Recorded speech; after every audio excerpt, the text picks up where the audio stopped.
Next, we have the breathing-related sleep disorders. First, the obstructive sleep apnea hypopnea.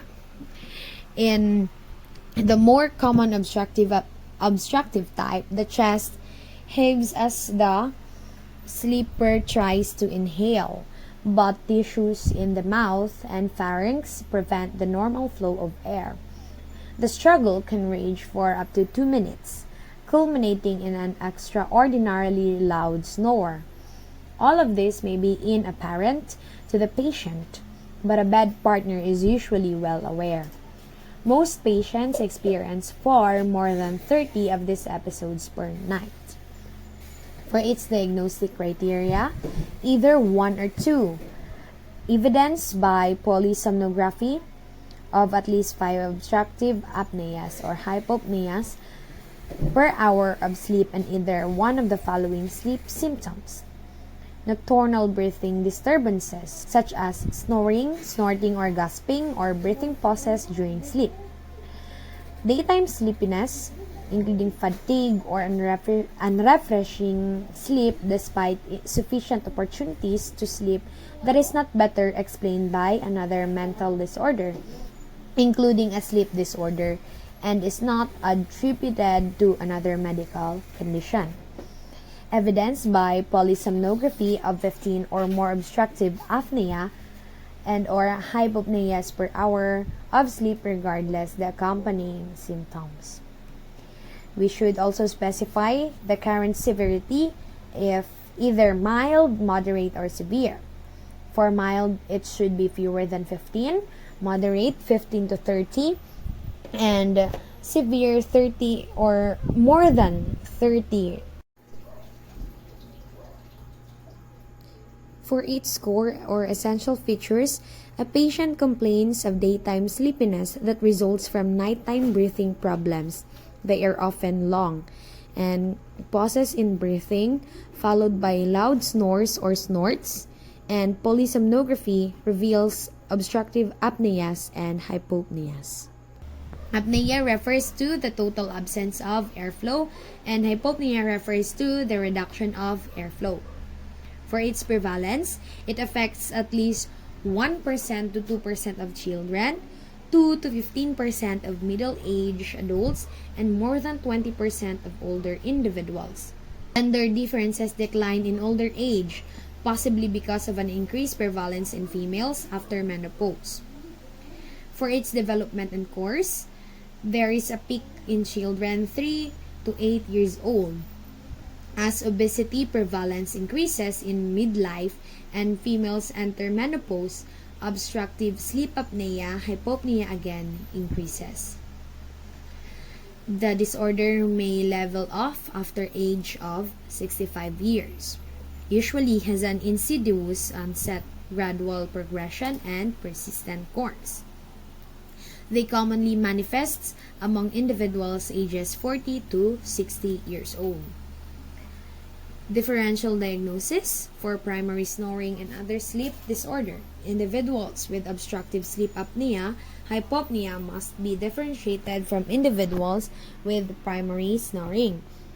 A diagnosis of narcolepsy does not exclude the diagnosis of obstructive sleep apnea, hypopnea, as the two conditions may occur. For insomnia disorder can be differentiated from obstructive sleep apnea, hypopnea by the absence of snoring and the absence of history, signs and symptoms characteristic of some latter disorder. Insomnia and obstructive sleep apnea, hypopnea may coexist. For the panic attacks, nocturnal panic attacks may include symptoms of gasping or choking during sleep that may be difficult to distinguish clinically from obstructive sleep apnea, hypopnea. Individuals with obstructive sleep apnea, hypopnea do not provide a history of daytime panic attacks. Attention deficit hyperactivity disorder or the ADHD, obstructive sleep apnea, hypopnea, and attention deficit hyperactivity disorder may commonly co-occur, and there may be causal links between them. Therefore, risk factors such as enlarged tonsils, obesity, or a family history of sleep apnea may help alert clinician to their co-occurrence. Substance medication induced insomnia or hypersomnia. Substance use and substance withdrawal can produce insomnia or hypersomnia. For its comorbidity, systematic hypertension, coronary heart disease, heart failure, stroke, diabetes, and increased mortality are constantly associated with obstructive sleep apnea hypopnea. Risk estimates vary from 30% to 300% for moderate to severe obstructive sleep apnea hypopnea. Second disorder is the central sleep apnea. In the less common central type, which comprises a number of possible etiologies, the patient simply stops making any effort to breathe. The diaphragm just takes a rest, so to speak. Snoring can be present, but it is usually not prominent. Affected men may complain especially of hypersomnolence, women of insomnia. Note that patients don't need to have symptoms to qualify for this diagnosis. Polysomnographic findings alone will be enough. However, patients typically note that they awaken at night, short of breath, and consequently feel sleepy the next day. This condition is found with the chronic use of opioids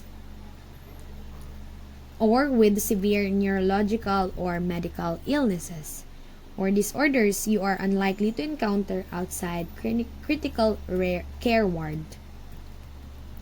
For its diagnostic criteria, first, evidenced by polysomnography of 5 or more central apneas per hour of sleep. The disorder is not better explained by another current sleep disorder. We should also specify if idiopathic central sleep apnea or the chain strokes breathing. It is a pattern of rising and falling depths of breathing with frequent arousals. Central sleep apnea comorbid with opioid use. Code severity based on number of apneas, hypopneas per hour, and degree of oxygen saturation and sleep fragmentation. For the core or essential features, for each hour of sleep, the patient's polysomnography shows more than 5 central sleep apneas. Central sleep apnea disorder are characterized by repeated episodes of apneas and hypopneas during sleep caused by variability in respiratory effort. For its prevalence, the prevalence of idiopathic central sleep apnea is unknown, but thought to be rare. The prevalence of Chian strokes breathing is high in individuals with depressed cardiac ventricular ejection fraction. The male to female ratio for prevalence is even more hugely skewed toward males than for obstructive sleep hypopnea. Most patients are older 60 years. For its development and course, the onset of chain strokes appears tied to the development of heart failure. Central sleep apnea comorbid with opioid use has been documented with chronic use. For its differential diagnosis, idiopathic central sleep apnea must be distinguished from other breathing-related sleep disorders, other sleep disorders and medical conditions, and mental disorders that cause sleep fragmentation, sleepiness, and fatigue. From other breathing-related sleep disorder, central sleep apnea can be distinguished from obstructive sleep apnea hypopnea by the presence of at least 5 central sleep apnea per hour of sleep. Chine-Stokes breathing can be distinguished from other mental disorders, including other sleep disorders and other medical conditions that cause sleep fragmentation, sleepiness, and fatigue based on the presence of predisposing condition and signs and polysomnographic evidence of the characteristic breathing pattern. For comorbidity, central sleep apnea disorders are frequently present in users of long-acting opioids such as methadone. Obstructive sleep apnea hypopnea may coexist with central apnea, and features consistent with this condition can also be present. Chine-Stokes breathing is more commonly observed in association with conditions that include heart failure, stroke, and renal failure, and is seen more frequently in individuals with atrial fibrillation. Fourth, we have the sleep-related hypoventilation, which is a condition that is found especially in people who are severely overweight or have disorders such as muscular dystrophy, poliomyelitis, amyotrophic lateral sclerosis, and tumors or other lesions of the spinal cord or central nervous system. For its diagnostic criteria, polysomnography demonstrates episodes of decreased respiration associated with elevated carbon dioxide levels. Note that in the absence of objective measurement of carbon dioxide, persistent low levels of hemoglobin oxygen saturation unassociated with apneic or hypopneic events may indicate hypoventilation. The disturbance is not better explained by another current sleep disorder. For its core or essential features, a patient's polysomnography shows periods of reduced breathing and high CO2 levels. Sleep-related hypoventilation disorder can occur independently or more frequently comorbid with medical, neurological disorders, medication use, or substance disorder. For its prevalence, idiopathic sleep-related hypoventilation in adult is very uncommon, and comorbid sleep-related hypoventilation is more common. For its differential diagnosis, other medical conditions affecting ventilation. In adults, the idiopathic variety of sleep-related hypoventilation is very uncommon and is determined by excluding the presence of lung diseases, skeletal malformations, neuromuscular disorders, and other medical and neurological disorders or medications that affect ventilation. From other breathing-related sleep disorders, sleep-related hypoventilation can be distinguished from other obstructive sleep apnea, hypopnea, and central sleep apnea based on clinical features and findings on polysomnography. For its comorbidity, sleep-related hypoventilation often occurs in association with a pulmonary disorder, with neuromuscular or chest wall disorder, or most relevant to mental health provider with medication use. Now let's proceed to the circadian rhythm sleep-wake disorders. The normal circadian sleep-wake cycle changes throughout life. It lengthens during adolescence. That's one reason why teenagers are prone to late nights and sleeping in.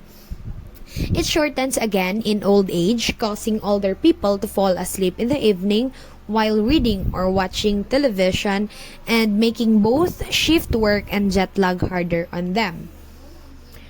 Their diagnostic criteria is that first, a persistent or recurrent pattern of sleep disruption that is primarily due to an alteration of circadian system or to a misalignment between the erogenous circadian rhythm and the sleep-wake schedule required by an individual's physical environment or social or professional schedule.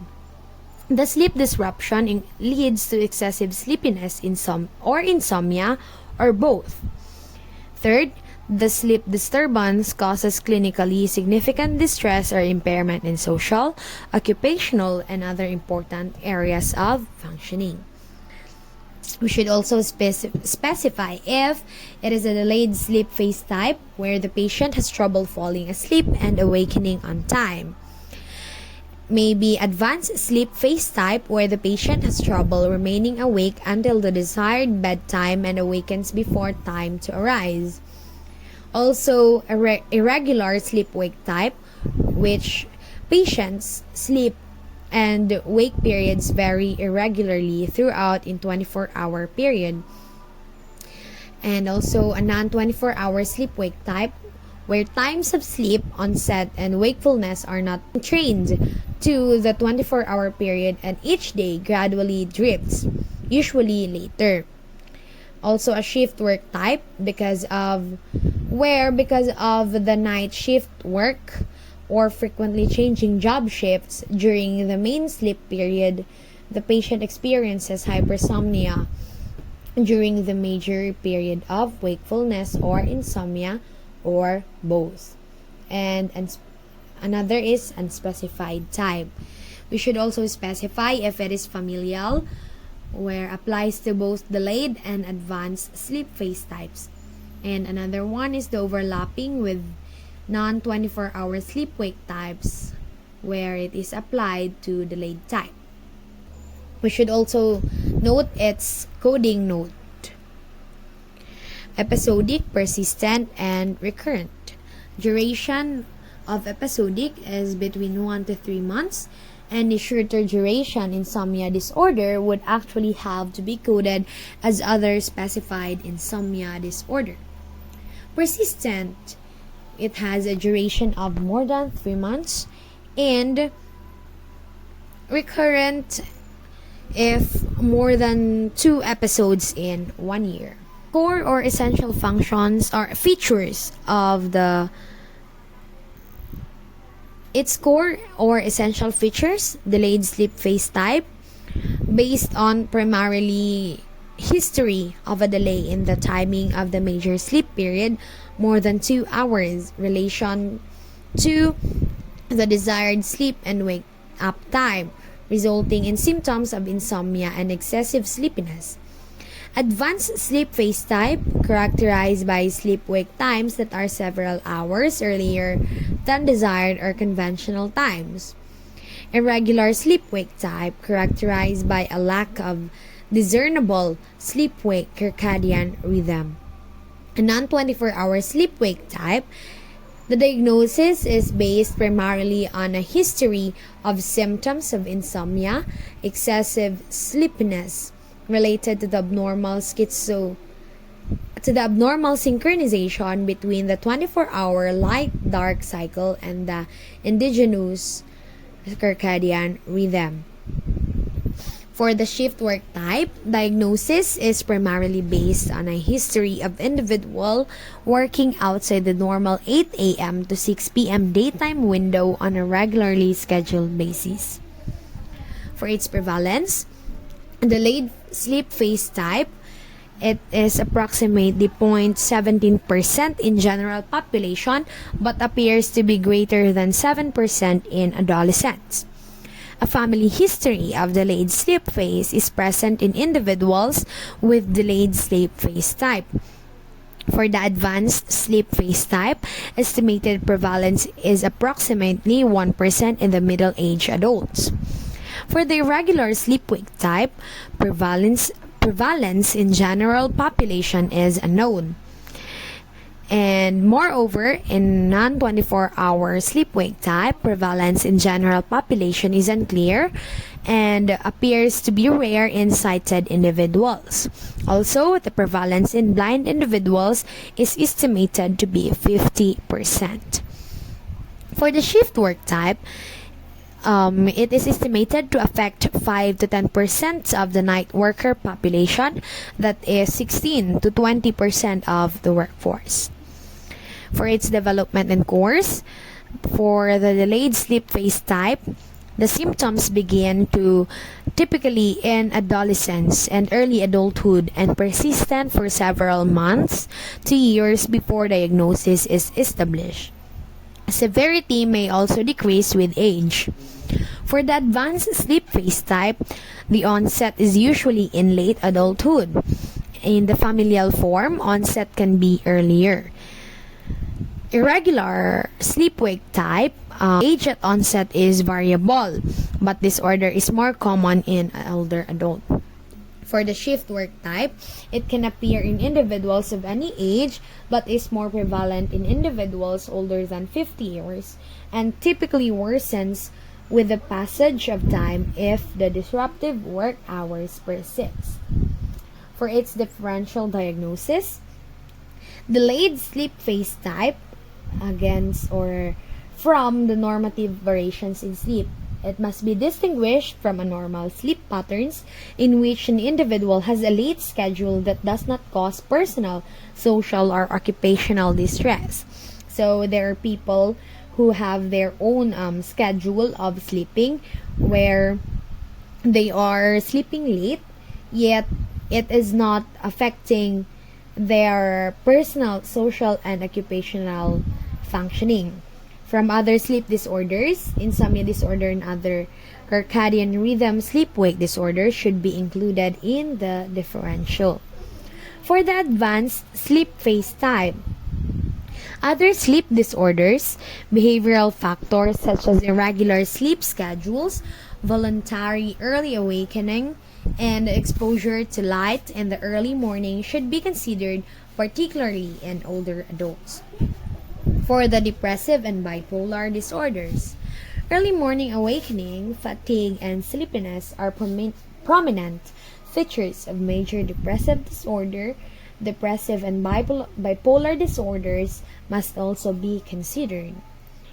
For the irregular sleep-wake type, normative variation in sleep.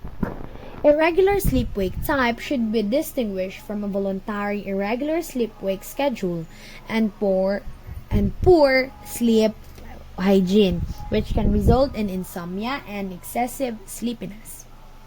Other medical conditions and mental disorders.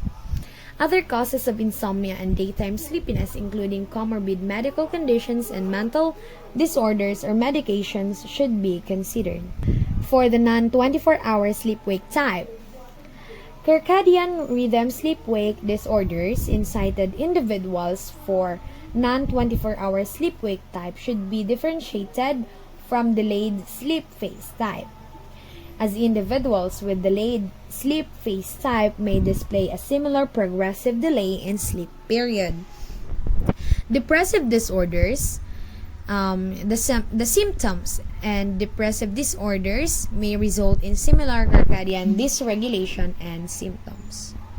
Shift work type, normative variation in sleep. Diagnosis from normal difficulties of shift work must depend on some extent on the severity of symptoms and or level of distress experienced by the individual.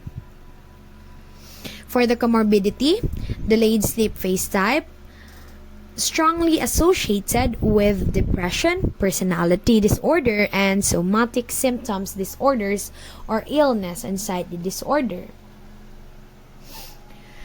For the advanced sleep phase type, medical conditions and mental disorders with the symptoms of early morning awakening, such as insomnia, can occur with an advanced sleep phase type. And irregular sleep-wake type, often comorbid with neurodegenerative and neurodevelopmental disorders such as major neurocognitive disorders, intellectual disability, and traumatic brain injury. For the non-24-hour sleep-wake type, blindness, depressive and bipolar disorders with social isolation is often comorbid. Shift work type, associated with alcohol use disorder or other substance use disorder and depression. Let's proceed to the parasomnias. Non-rapid eye movement sleep arousal disorders. Although awakening to the jungle of a telephone in the dead of night can be a struggle, mostly it's a pretty straight shot from sleeping to fully awake. It all stems from the three possible states of the relationship of body and mind. During wakefulness, they both are working. In non-REM sleep or the deep sleep, both are more or less idling. During REM or during this dreaming, when we are dreaming, REM sleep, though the mind is at work but the body rests. In fact, our voluntary muscles are paralyzed so that we cannot move. During non-REM sleep arousal disorders, patients experience simultaneous sleeping and waking EEG patterns. For its diagnostic criteria, first, recurrent episodes of incomplete awakening from sleep, usually occurring during the first third of the major sleep episode, accompanied by either one of the following. Sleepwalking, repeated episodes of rising from bed during sleep and walking about. While sleepwalking, the individual has a blank staring face, is relatively unresponsive to the efforts of others to communicate with him or her, and can be awakened only with great difficulty. Sleep terrors, recurrent episodes of abrupt terror arousals from sleep, usually beginning with a panicky scream. There is intense fear and signs of autonomic arousal, such as mydriasis, tachycardia, rapid breathing, and sweating during each episode. There is relative unresponsiveness to efforts of others to comfort the individual during sleep episode. No or little dream imagery is recalled. Amnesia for the episode is present. The episodes cause clinically significant distress or impairment in social, occupational, or other important areas of functioning. The disturbance is not attributable to the physiological effects of substance. Example, a drug of abuse or a medication. And coexisting mental and medical disorders do not explain the episode of sleep-waking or sleep terrors. We should also specify if it's a sleepwalking type. We should also specify if it is with sleep-related eating or with sleep-related sexual behavior or the sexomnia. Its core or essential feature, the patient repeatedly awakens incompletely from sleep with sleepwalking or sleep terror. The attempts of others to communicate or console don't help much. The patient has little or any dream imagery at the same time, tends not to remember the episode the next morning. Sleepwalking episodes began during any stage of NREM sleep, most commonly during slow wave sleep, and therefore most often occurring during the first third of the night. Sleep terrors usually begin during the first third of major sleep episode and lasts 1 to 10 minutes, but they may last considerably longer, particularly in children. Prevalence, isolated or infrequent on NREM sleep arousal disorders are very common in general population. 10 to 30% of children have had at least one episode of sleepwalking, and 2 to 3% sleepwalk often. The prevalence of sleepwalking episodes, not the sleepwalking disorder, is 1 to 7% among adults, with weekly to monthly episodes occurring in 0.5 and 2.7%. The prevalence of sleep terrors in general population is still unknown.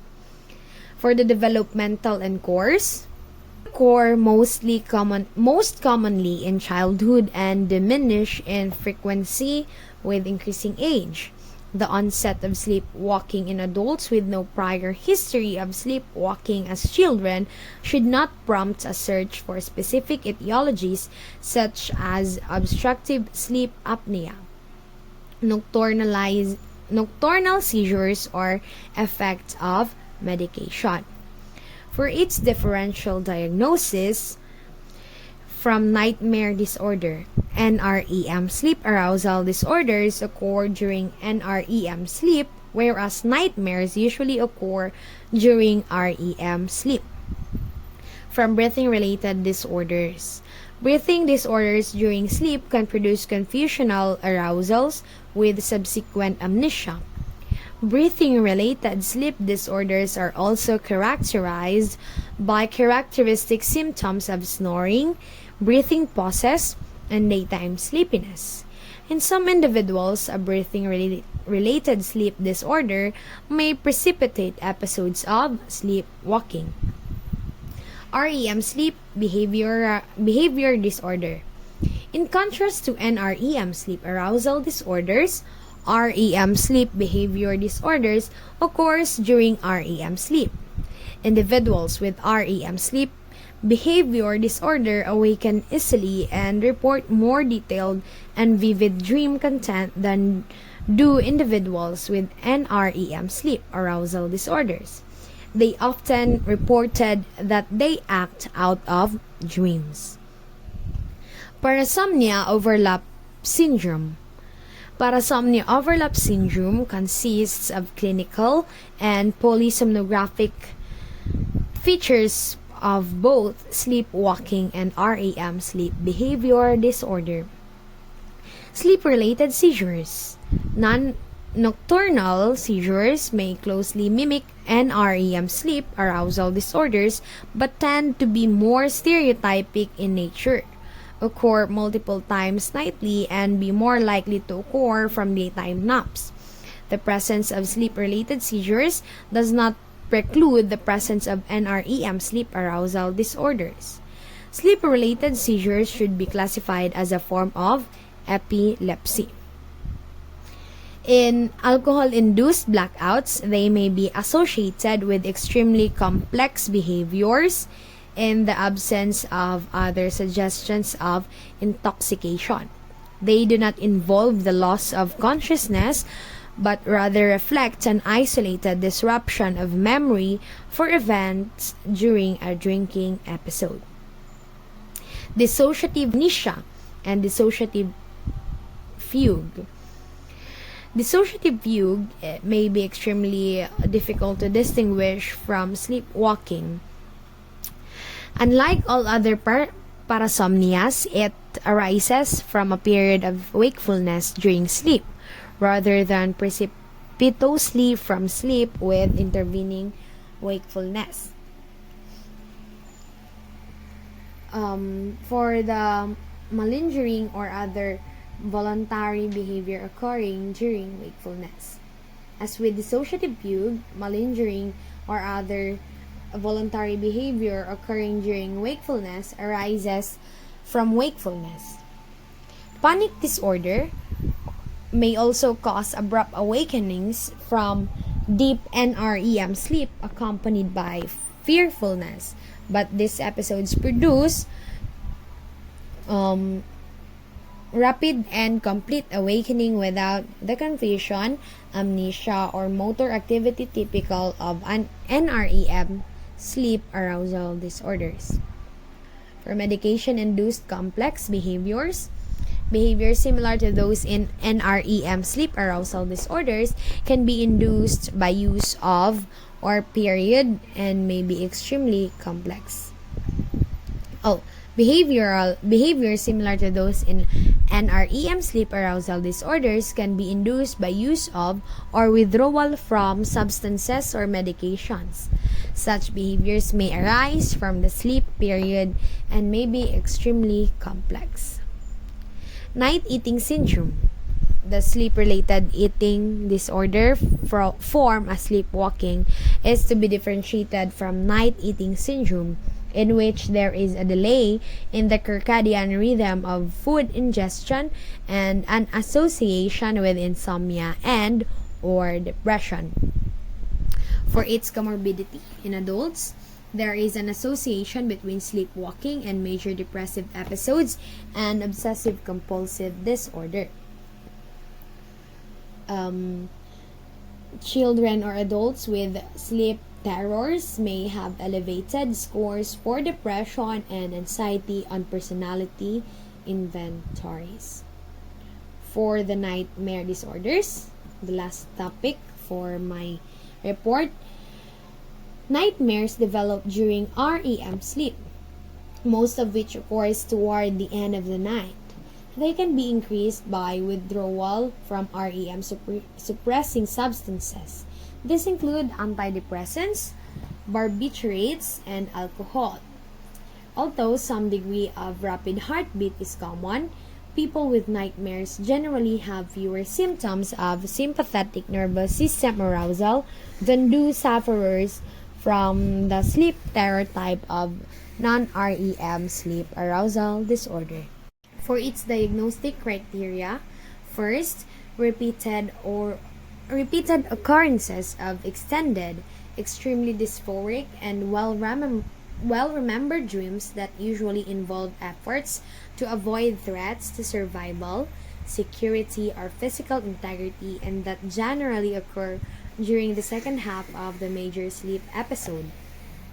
On awakening the dysphoric dreams, the individual rapidly becomes oriented and alert. The sleep disturbance causes clinically significant distress or impairment in social, occupational, or other important areas of functioning. The nightmare symptoms are not attributable to the physiological effects of a substance. Coexisting mental and medical disorders do not adequately explain the predominant complaint of dysphoric dreams. We should also specify if during sleep onset, and also we should specify if it is with associated non-sleep disorder, including substance use disorders, or with associated other medical condition and or with associated with other sleep disorder. We should also specify if acute, subacute, or persistent. Where acute, the duration of period nightmares is month or less. And for the subacute, duration of period of nightmares is greater than 1 month or less than 6 months. For the persistent, duration of period of nightmares is 6 months or greater. We should also specify its current severity. If mild, it is less than 1 episode per week on average, and moderate where 1 or more episodes per week but less than nightly, and severe if episodes nightly. The core essential feature is that the patient repeatedly awakens instantly and completely from terrible dreams that are recalled in frightening detail. Nightmare content typically focuses on attempts to avoid or cope with imminent danger but may involve themes that evoke other negative emotions.